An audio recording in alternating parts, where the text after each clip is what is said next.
Friends, मैं Dhananjay Kumar mother academy के YouTube channel पर आपका स्वागत है। पिछले क्लास में हम लोगों ने डेबिट और क्रेडिट के बारे में कुछ जाना था। तो डेबिट शब्द जो होता है डेटर से बना हुआ है। डेटर का मतलब होता है देनदार, जिसको अकाउंट्स की दुनिया में डेबिट बोला जाता है, जिसको DR से डिनोट करते हैं। और क्रेडिटर, इसका मतलब होता है लेनदार, और इससे जो है क्रेडिट बना हुआ है। और इसका शॉर्ट फॉर्म या इसको क्रेडिट बोलते हैं या CR बोला जाता है। यानी कि डेबिट को DR से डिनोट करते हैं और क्रेडिट को CR से डिनोट करते हैं। ठीक है। इसके बाद हम लोगों ने पिछले क्लास में अकाउंट्स के बारे में चर्चा किया था। तो अकाउंट जो है 3 तरह का होता है। कौन कौन? तो पर्सनल अकाउंट, रियल अकाउंट और नॉमिनल अकाउंट। ठीक है। तो पर्सनल अकाउंट, उसका हिंदी क्या होता है? व्यक्तिगत खाता। और रियल अकाउंट का मतलब होता है वास्तविक खाता। और नॉमिनल का अकाउंट का मतलब नामात्र खाता। ठीक है। तो ये तीनों अकाउंट को हम कैसे यूज करेंगे और इसका उपयोग कहाँ कहाँ होगा, कैसे होगा, इसको जानेंगे। उसके पहले हम लोग एसेट्स के बारे में कुछ जानेंगे कि एसेट्स क्या है। जैसे कि रियल अकाउंट में एसेट से रिलेटेड क्वेश्चन आता है। ठीक है। और पर्सनल अकाउंट में पर्सन से रिलेटेड आता है। और नॉमिनल अकाउंट में जो एक्सपेंस, प्रॉफिट, लॉस, इनकम, ये सब आता है। तो इसके पहले एसेट्स जानेंगे कि एसेट्स है क्या, एसेट्स के बारे में जानकारी करेंगे। ठीक। तो एसेट्स का मतलब होता है संपत्ति। ठीक है। एसेट्स का मतलब क्या होता है? संपत्ति। तो आइए देखते हैं। एसेट्स का मतलब संपत्ति होता है। ठीक है। और हमारी जो संपत्ति है वो कितने प्रकार की होती है? तो 2 प्रकार की होती है। और दोनों एसेट्स कौन कौन है? तो पहला है टांजिबल एसेट्स। ठीक है। पहला क्या है? टांजिबल एसेट्स, जिसको हिंदी में मूर्त संपत्ति बोला जाता है। और दूसरा क्या है? इनटांजिबल एसेट्स। ठीक है। दूसरा क्या है? इनटांजिबल एसेट्स, जिसको अमूर्त संपत्ति बोला जाता है, यानी हिंदी में। ये दोनों एसेट्स का यूज होता है कहाँ? हमारे अकाउंट्स की दुनिया में। ठीक है। तो पहला क्या है? टांजिबल एसेट्स। यानी कि टांजिबल एसेट्स यानी कि मूर्त संपत्ति किसे बोलते हैं, यानी किसे कहते हैं? देखिए, तो टांजिबल एसेट्स यानी कि मूर्त संपत्ति ऐसी संपत्ति जिसे देखा तथा छुआ, यानी कि देख भी सकते हैं और छू भी सकते हैं। ठीक है। जा सके वह टांजिबल एसेट्स यानी कि मूर्त संपत्ति कहलाता है। ठीक है। तो अगर कोई पूछे कि ट्रांजिबल एसेट्स क्या होता है, तो आप लोग बता सकते हैं कि ट्रांजिबल एसेट्स ऐसी संपत्ति है जिसे देखा और छुआ जा सकता है। जैसे मान लीजिए बिल्डिंग है, बिल्डिंग को देख भी सकते हैं और छू भी सकते हैं। ठीक है। फर्नीचर, तो फर्नीचर में चेयर भी हो गया, टेबल हो गया और सब भी आता है। इसको भी हम लोग क्या कर सकते हैं, छू सकते हैं और देख सकते हैं। तो ये मेरा ट्रांजिबल एसेट्स है, ठीक है। तो ट्रांजिबल एसेट्स कौन कौन होते हैं, जिसको देखा और छुआ जा सके, ठीक है। तो बिल्डिंग हो गया, फर्नीचर हो गया, और मेरा कैश भी तो देख सकते हैं और छू सकते हैं। तो ये सब ट्रांजिबल एसेट्स ही हैं। और मेरा सेकंड पॉइंट है इनट्रांजिबल एसेट्स, यानी कि अमूर्त संपत्ति। तो अमूर्त संपत्ति सीधे इसके उल्टे, ठीक है, इसका उल्टा, यानी कि ऐसी संपत्ति जिसको हम न देख सकते हैं और न छू सकते हैं। तो ऐसी कौन सी संपत्ति है कि जिसको हम ना छू सकते हैं और ना देख सकते हैं? तो आइए देखते हैं। यहाँ पर देखिए, ट्रांजिबल एसेट्स यानी कि अमूर्त संपत्ति। तो ऐसी संपत्ति जिसे देखा और छुआ, यानी कि हम लोग न देख सकते हैं और न छू सकते हैं, छुआ नहीं जा सके, वही तो कहलाता है इनटैंजिबल एसेट्स, ठीक है, यानी कि अमूर्त संपत्ति। तो एग्जाम्पल के लिए लिख लीजिए इसका, जैसे गुडविल। तो गुडविल के बारे में आप लोग जानते हैं क्या होता है गुडविल? गुडविल के बारे में पता नहीं है ना, तो आइए बताते हैं। गुडविल जिसको हिंदी में बोलते हैं ख्याति, ठीक है। मान लीजिए अगर कोई दुकान है, उस दुकान के जितने भी एसेट्स हैं और दुकान को मिला करके उसका कॉस्ट 5 लाख रुपया आ रहा है, ठीक है। और उसका ऑनर यानी कि दुकान का ऑनर उसको बेचना चाहता है, ठीक है। और वो दुकान यानी कि शॉप बहुत ज़्यादा चलता है, यानी कि उसका नाम देख करके लोग दूर दूर से आते हैं उसमें परचेज करने के लिए, ठीक है। बाद में वो आदमी उस दुकान को बेचना चाहता है, ठीक है। तो उस दुकान की कीमत लगाई गई 5 लाख रुपए, ठीक है। लेकिन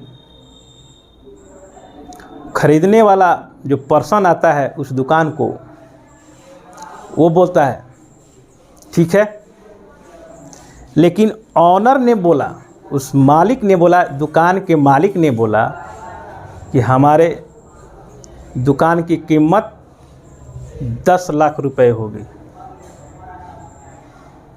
तो खरीदने वाला यानी कि परचेज करने के लिए जो आदमी आया था उसने बोला कि आपके दुकान में तो 5 लाख रुपए का कॉस्ट मतलब कि आ रहा है, फिर आपने 10 लाख रुपए में क्यों बेच रहे हो?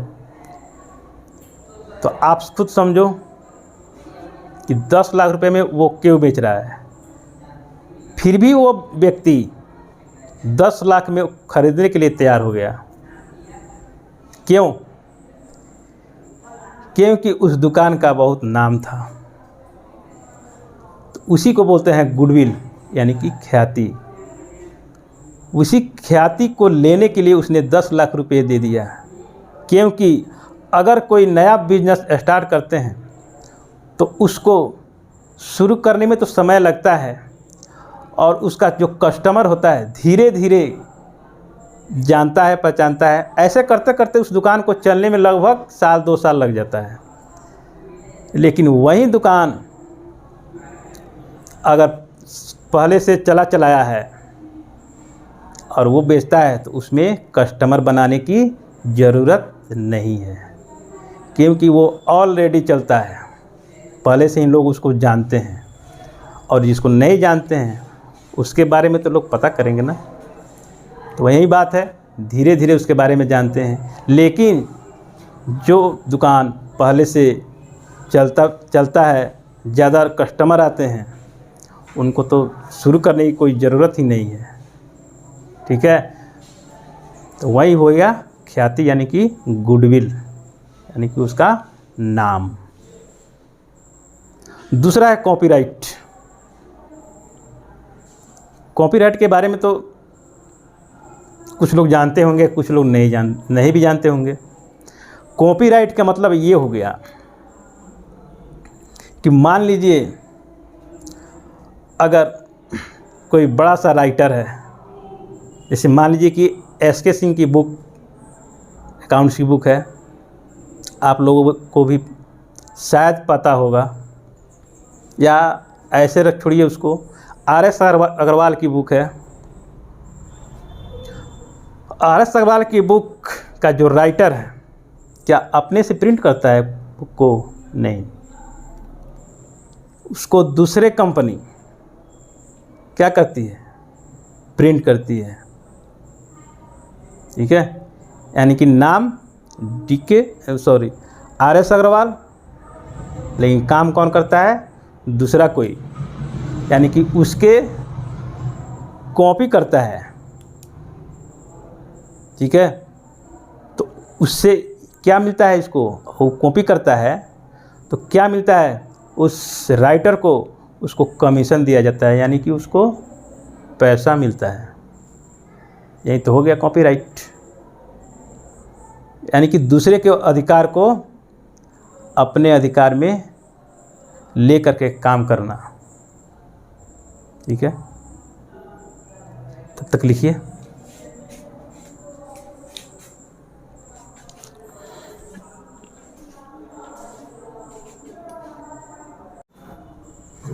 नेक्स्ट टॉपिक है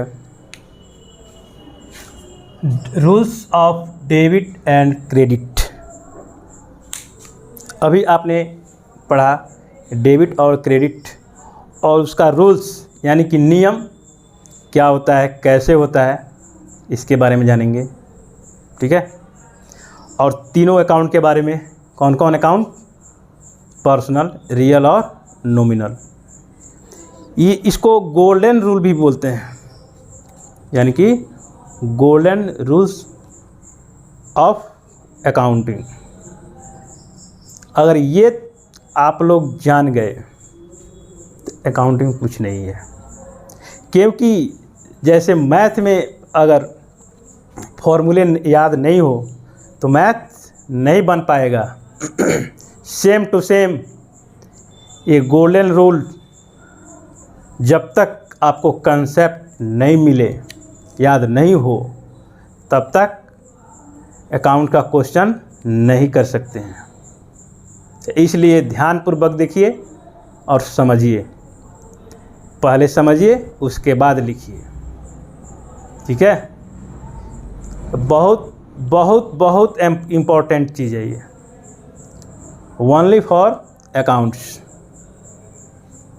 ठीक है, और बेसिक कंसेप्ट का सबसे अच्छा, सबसे सुपर ये रूल है।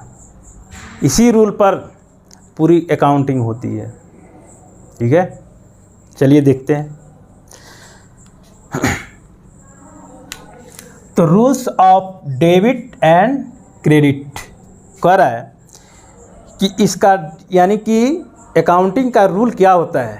डेबिट और क्रेडिट पहले भी मैं बताया था कि डेबिट और क्रेडिट क्या होता है, तो उसका रूल क्या होता है, कैसे होता है, देखिए। और ये गोल्डन रूल इसको मानते हैं। कई बार एग्जाम्स में एक क्वेश्चन भी आता है कि गोल्डन रूल लिखिए, किसी का भी दे सकता है, रियल अकाउंट, पर्सनल अकाउंट या नॉमिनल अकाउंट, उसको बताना होगा आपको। चलिए देखते हैं। तो इसको क्या बोलते हैं? Golden rule of accounts. ठीक है, तो पहला मेरा क्या था? Personal account. कुछ याद आ रहा है? पर्सनल अकाउंट, व्यक्तिगत खाता। तो उसका नियम क्या है, आइए देखते हैं। करा कि रूल्स फॉर पर्सनल अकाउंट, इसका नियम क्या है? The the receiver. रिसीवर का मतलब होता है पाने वाला, ठीक है, पाने वाला। पहले भी मैं बताया हूँ, देने वाला और लेने वाला वही है।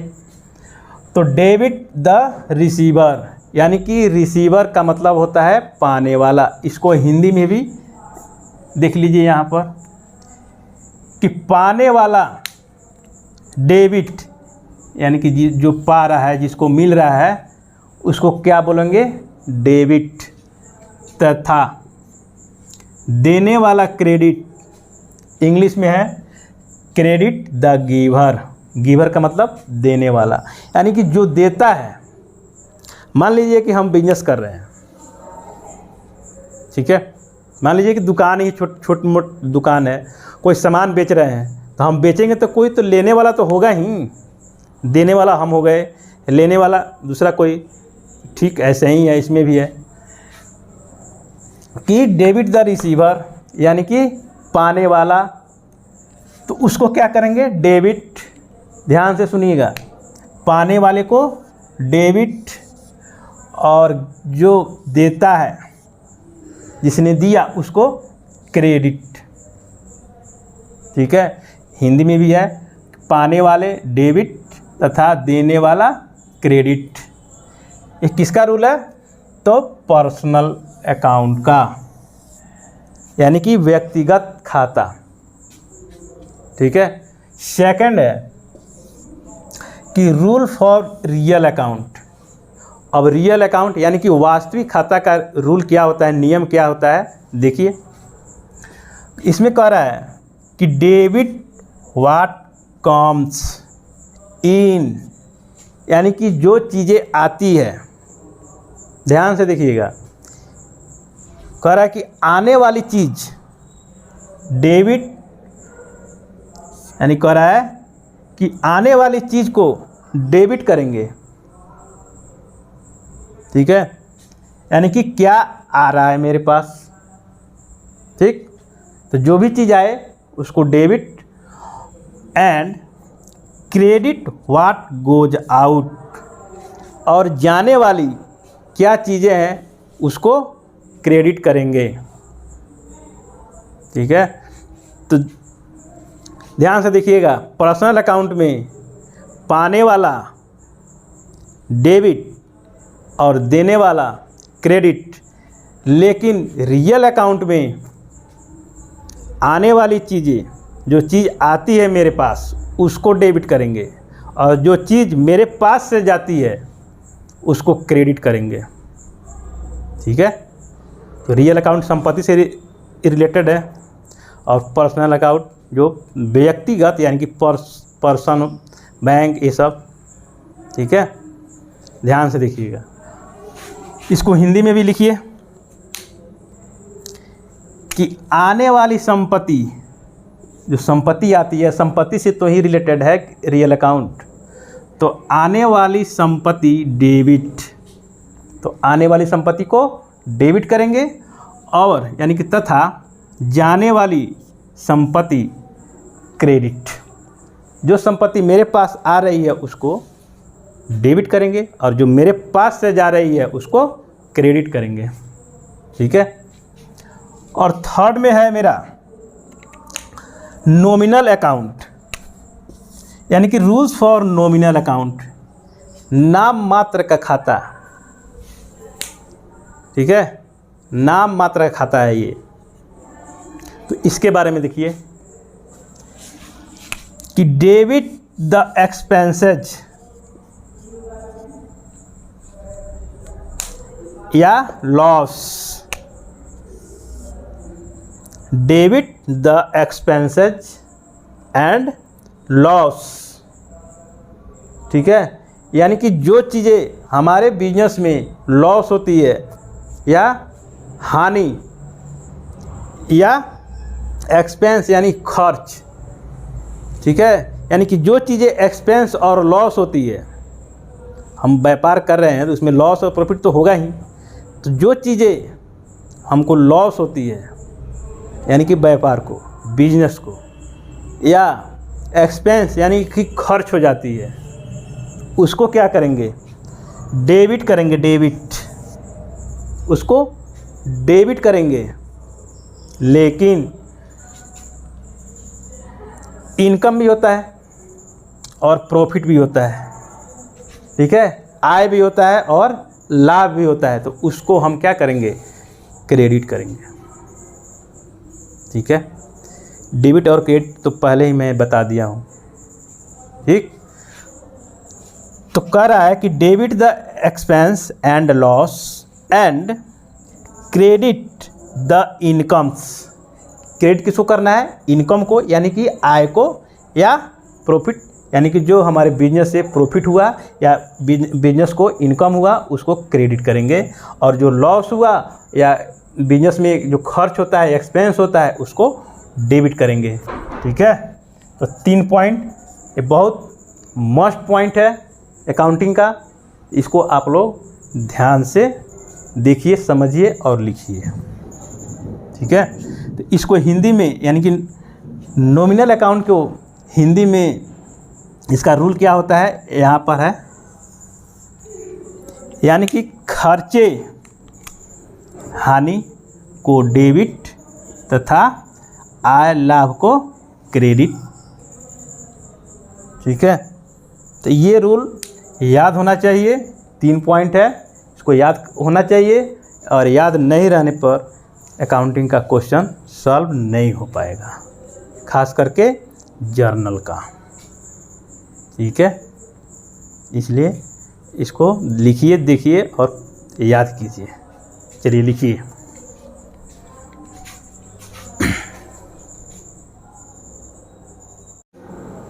तो आज अभी तक हम लोग रूल्स, अकाउंट्स के रूल्स सीखे। अब उस रूल्स पर क्वेश्चन कैसे आते हैं उसको हम सीखेंगे, ठीक है। आइए देखते हैं कुछ एग्जाम्पल्स।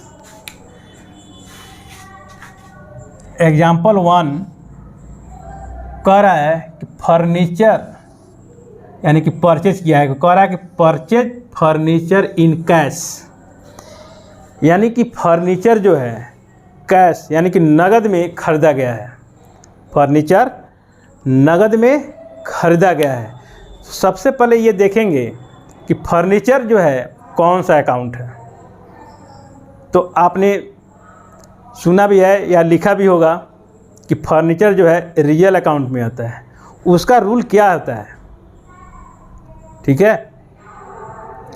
तो कह रहा है कि रियल अकाउंट का रूल, यानी कि नियम होता है कि आने वाली चीज़, जो आने वाली जो संपत्ति है उसको डेबिट करेंगे, और जाने वाली जो संपत्ति है उसको क्रेडिट करेंगे, ठीक है। तो डबल एंट्री सिस्टम का नियम है कि कम से कम 2 खाता, यानी कि 2 अकाउंट्स होना चाहिए, ठीक है। तो हम इसमें देखेंगे कि 2 अकाउंट्स कौन कौन सा है।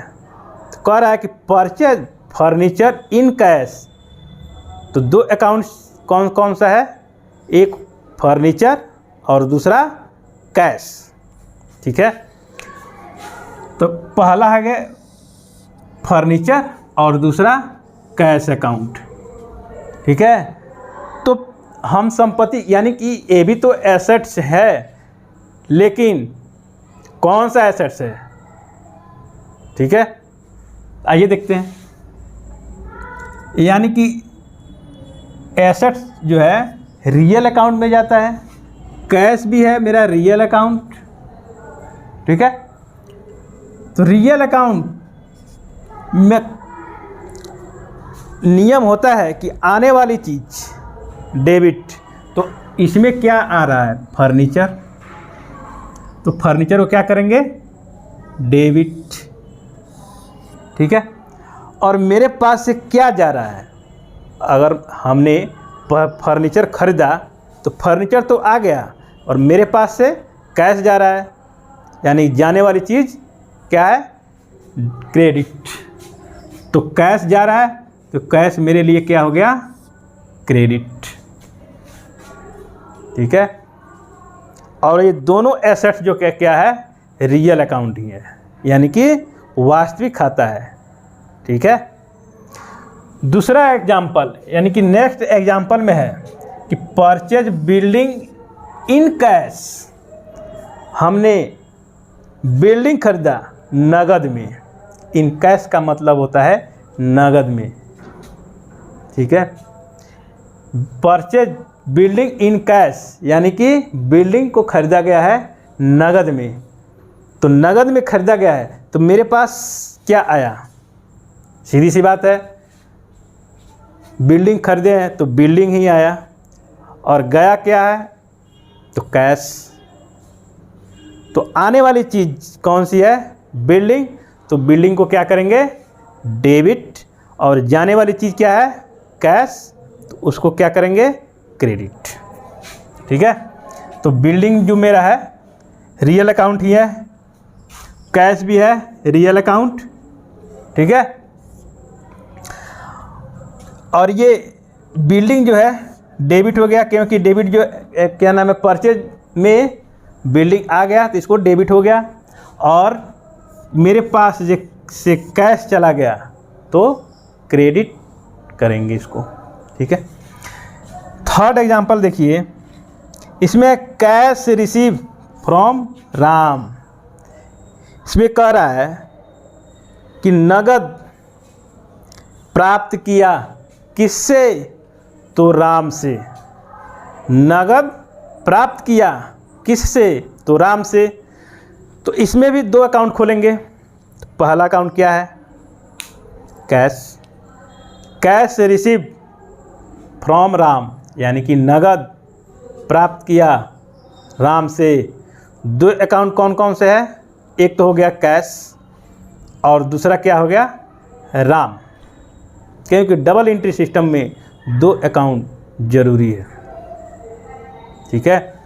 तो मेरा पहला अकाउंट क्या हो गया कैश, और सेकंड अकाउंट जो खुला वो राम, ठीक है। और राम अकाउंट लिखने के लिए राम के बगल में पोस्ट ऑफिस एस लगाकर एसी यानी कि अकाउंट लिखा जाता है, यानी कि राम का अकाउंट।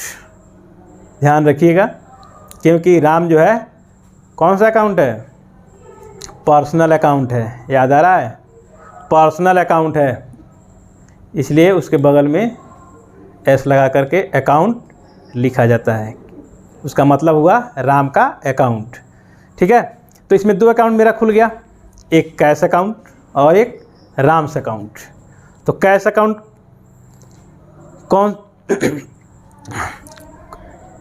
कौन सा अकाउंट है, तो रियल अकाउंट है, और राम पर्सनल अकाउंट है। तो कैश जो है आ रहा है या जा रहा है, तो इसमें कह रहा है कि रिसीव किया यानी कि आया। तो रियल अकाउंट का नियम वही कहता है ना, आने वाली चीज़ डेबिट, यानी कैश आया तो इसको डेबिट लिखेंगे, ठीक है। रियल अकाउंट है गया और इसको क्या करेंगे डेबिट, ठीक है। दूसरा मेरा क्या है राम, राम ये कौन सा अकाउंट है, तो पर्सनल अकाउंट, ठीक है। तो पर्सनल अकाउंट का रूल क्या कहता है कि पाने वाली चीज़ यानी कि जो पाता है उसको डेबिट, और जो देता है उसको क्रेडिट, ठीक है। तो इसमें देने वाला कौन है, तो राम ही तो है, तो राम को क्या करेंगे क्रेडिट कर देंगे। ये पर्सनल अकाउंट है और इसको क्या करेंगे क्रेडिट, यानी कि कैश अकाउंट डेबिट और राम्स अकाउंट क्रेडिट। यहाँ तक समझने में कोई दिक्कत? इसके नेक्स्ट क्लास में कुछ और एग्जाम्पल्स सीखेंगे, तब तक के लिए इसको लिखिए, नोट कीजिए।